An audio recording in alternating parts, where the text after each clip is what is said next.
Hello, and I hope you're having a great day. I am making sourdough loaves. This is actually one from last week that I should have sliced and put in the freezer. It's a little hard on the outside.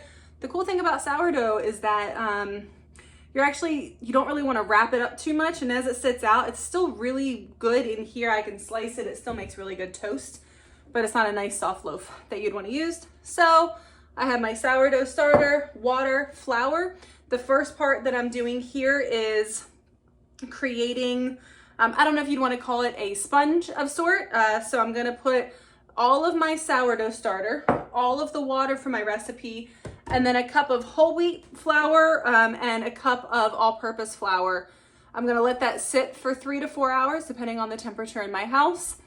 And then I'm going to come back in with the rest of the flour and the salt. So this is going to allow it to really develop because there's no salt inhibiting the growth of those yeasts in the starter. So you let that go, you add the flour, then you work with the dough and eventually form it into the loaves. So this is the first part I'm going to jump into. I do have my sourdough starter, and I use about 1.5 cups of sourdough starter,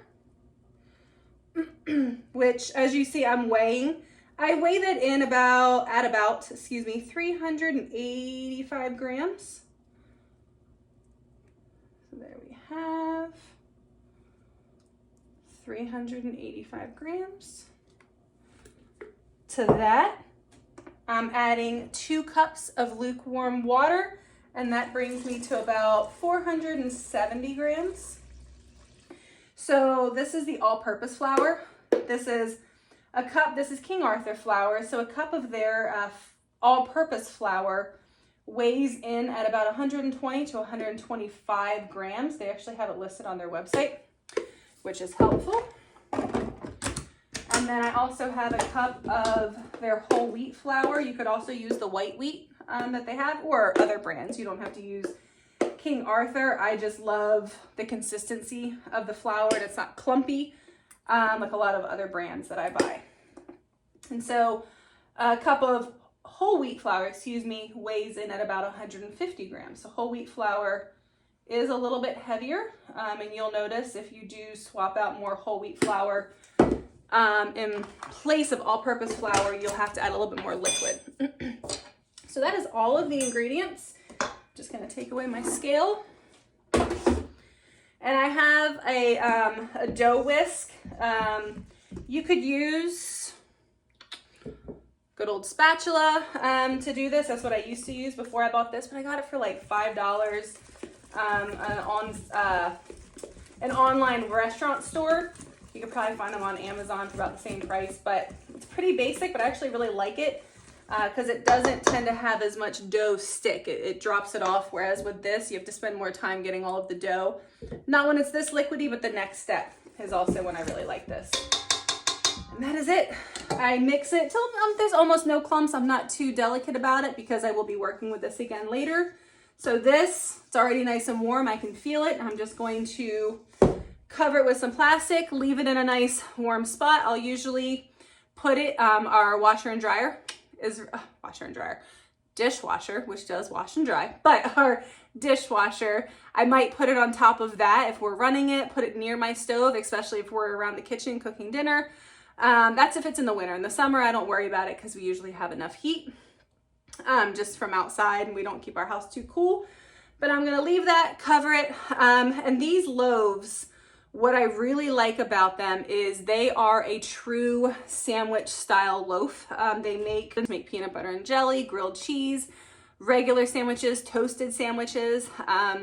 But despite it being fully sourdough, I don't add any other yeast to it than the sourdough starter. The flavor, because of the way you're developing it, the flavor isn't too strong. It's not so sour. And it tends to work really well and gives a nice rise to the bread. So I'm going to check back in when this is ready for the next step of the process. So it's actually been about 35-40 minutes. So you can see it's already starting to get some bubbles in there. It's already working its magic. I'm now going to add about 3 cups worth of flour, or 360 to 390 grams. of flour, as well as 2 teaspoons of kosher salt. I use the Morton's kosher salt. You can also use table salt or sea salt. If you're going to use diamond crystal kosher salt, you will need to use more. That one has a lower sodium content. All right, I'm going to... I actually find with flour, I find it easier to add more water than flour sometimes. So, all right, so there we have just under 390 grams, 2 teaspoons salt. I'm just gonna mix this, get it into a nice, really shaggy, craggly kind of dough. And then I will let it sit for about 15 to 20 minutes, and then I'll come back and do a few folds, spacing about 15 to 30 minutes apart. It is a little colder in the house, so I can probably space them a little bit more if I needed to. So I'll do that for a few times, and then I'll put it in the fridge overnight. So I don't worry too much about mixing this perfectly because my folds will do that. I just want to get all of the clumps of flour at least in contact with the other dough, and it'll hydrate as it sits. So I'll check back in about 15 to 30 minutes. As you saw earlier, I mixed in the extra 3.5 cups of flour. I left it, and if you see, I mean, when I say shaggy, there's still clumps of pretty craggly kind of floury bits, but they're in contact with the dough, so I'm not worried about them. I'm gonna do is get my hands nice and wet and stick my fingers under. If I start to feel like my fingers are sticking a lot to the dough, just kind of get a little bit more water. I'm just gonna go around the sides until I feel like I've gotten the whole way. All right, and then once I feel like I've loosened up the whole thing, I'm just gonna lift it up, fold it over, do it again, get my hand wet. And you see this is a nice loose structure.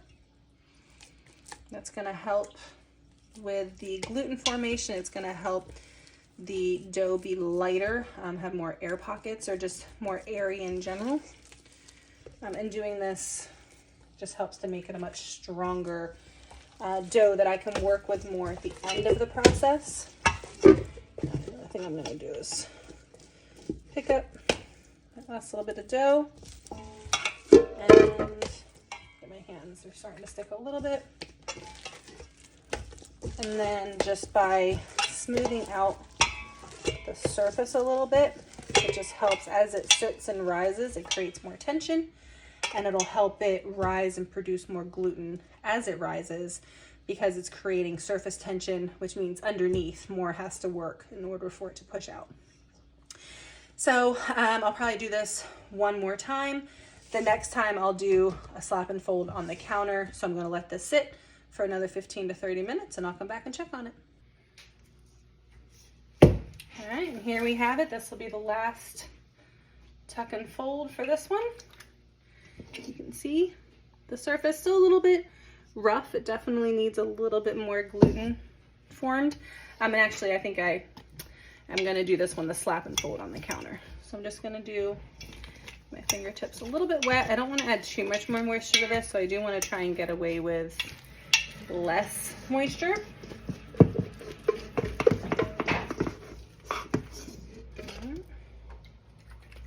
Meaning like less water on my hands.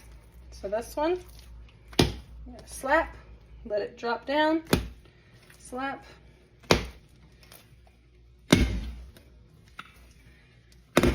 And you can do it as hard or as soft. I just get my hands a little bit wetter. And you don't want to do it too much because you'll actually notice the dough will almost start to separate into two halves. And there we go. Just pushing it back into a nice smooth ball. I don't know if you can tell, but the surface is already smoother than before I started. So this one will need one last tuck. So I'm not going to do the slap, but I will kind of fold it over a few more times and then it'll get to go to bed for the night as well. The last action of the night. We have the dishwasher running, the washer running, and the dryer running. So I'm sure you're hearing a whole melody of noises in the background. Okay, so all I'm doing, again, I'm trying not to add too much more water to this one. As you can tell, the surface, I don't know, I wish I could, I don't think I took any pictures to do a side-by-side of like from beginning to end. That might be kind of fun to do. All right, this one again, I'll be honest, a lot of times, because my height and the counter height and this is hard for me, I'll even put it on the floor and kind of just pick it up and do this from the floor. All I'm trying to do is get this back around into a lovely little ball. Now, I will say, I am far from a master baker. I have been making sourdough now consistently for at least 4 years, probably even longer. I honestly don't remember for exactly how long, but I started making bread fairly consistently, probably like 8 or 9 years ago, and then I've been making sourdough bread. I probably started about 5 or 6 years ago. All right, so this is gonna go in the fridge, or yeah, this one will go in the fridge because I don't want it to ferment too much. So I'll put this one in the fridge, and then tomorrow when I get home from work, I'll take it out, let it rest, and make the loaves from there. One tip, clean this up right away. This is the dough mixture. If you leave it sit on the counter, it turns to like rock hard glue that is almost impossible to get off. I'm prepping my parchment paper to go into my bread pans. Now this is a fairly standard size loaf pan. This is actually, my parents had a bakery when I was growing up, and this is an old loaf pan that used to have a 4, and we cut the 1 off so it fits in a standard oven. I use the 2 on either side. I could do all 3, but the recipes that I make tend to only make 2 loaves. So I have found that with the parchment paper, I like to do that little spritz. It's like a very fine spritz of water, and I've started doing that because it gets the flour to stick much more effectively to the parchment paper, so that when I put it in here, I should probably get that all out of the way. You see, I might be able to show it better on the other one.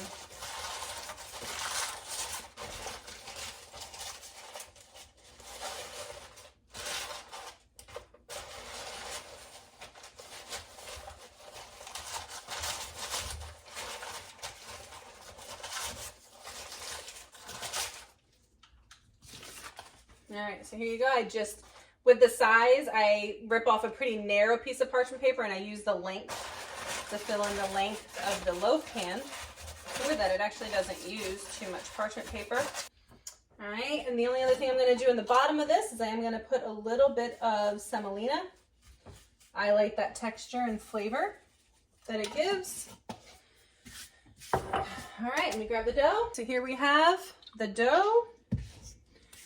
I like to do a little water. I might switch over to flour. The dough is still, it just came out of the fridge about 20 minutes ago at this point, just while I was getting other stuff together. I do actually like working with the dough when it's cold because it's less sticky, so I can get away with a higher water ratio in my dough when I'm working with it cold.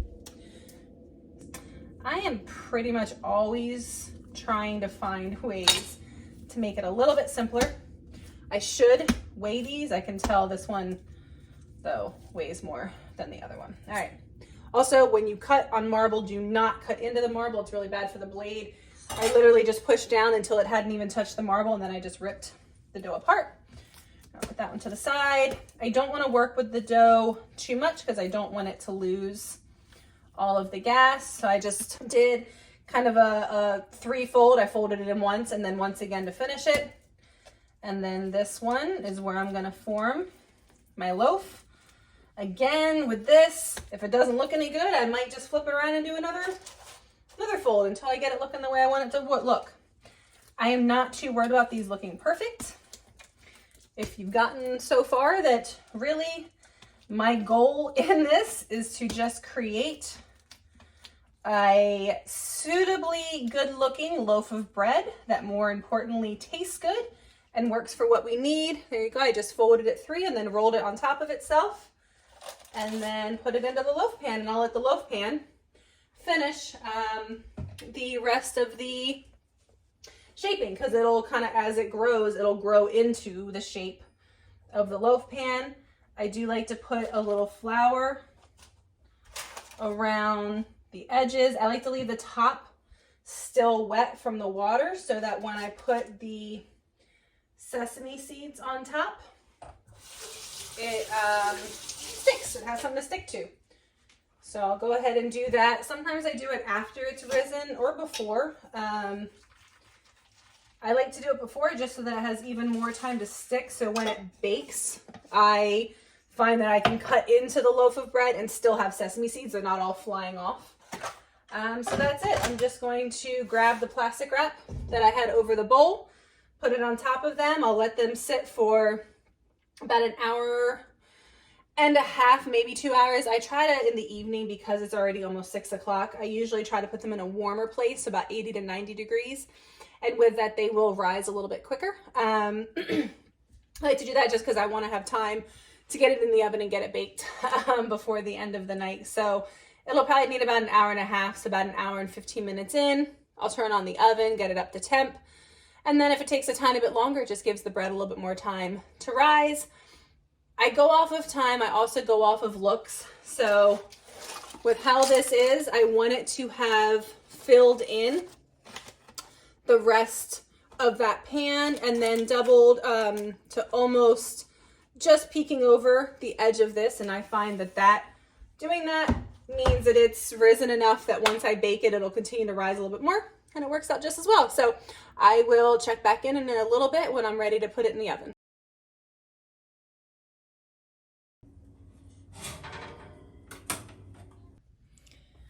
And here we have this is, again, I call this the sandwich bread, even though you can really use any of the other sourdoughs that I make for sandwich bread, but this one just has more of the texture. I normally would have let it rise a little bit more, but the other night I was in kind of a rush and trying to record. It just takes more time. So my timing was a little bit off with everything, but it still turned out, I don't know if you can tell, it's much easier. So I also make a sourdough boule, like the round loaves that are just a much harder crust. Like they taste great, but this one is just a much more tender, like you can really just push on that, the outer crust. But then the dough itself, the bread itself is also tender. This one does still have the, that sourdough, all the air pockets. But if you were to smell it, it smells sweet. It doesn't smell sour because I don't let it culture as long. I put it in the fridge for much of its culturing process, so it doesn't get that strong flavor. So as I mentioned earlier, I can make peanut butter and jelly, grilled cheese, or just sandwiches. We don't eat a whole lot of sandwiches in our house. Kids don't like them, which is odd to me. But they really don't like sandwiches unless I have one child that is peanut butter and jelly and the other one that eats grilled cheese. So that is their jam. But for this, it's also just really good as toast. And usually what I'll do, because it's sourdough, it actually does last out on the counter for a really long time. I can let it go for a week, but throughout time it will get drier and drier, but it doesn't really get moldy unless I put it in a plastic bag. But what I'll usually do, I try to remember to do it. I like to slice them. I like to slice this one in thinner slices, but I'll slice it up, put it in the freezer, and then we just pop them out and toast them as needed. Because I don't believe in eating much bread untoasted. But yeah, so thank you so much for watching. I hope you enjoyed this process. I would love if you have any other recipes for sourdough, or if you have any other tips and tricks, please let me know in the comments below. I would love to hear from you. Please, if you haven't already, please like the video. If you're not subscribed, please subscribe. But thank you again. I hope you have a great day.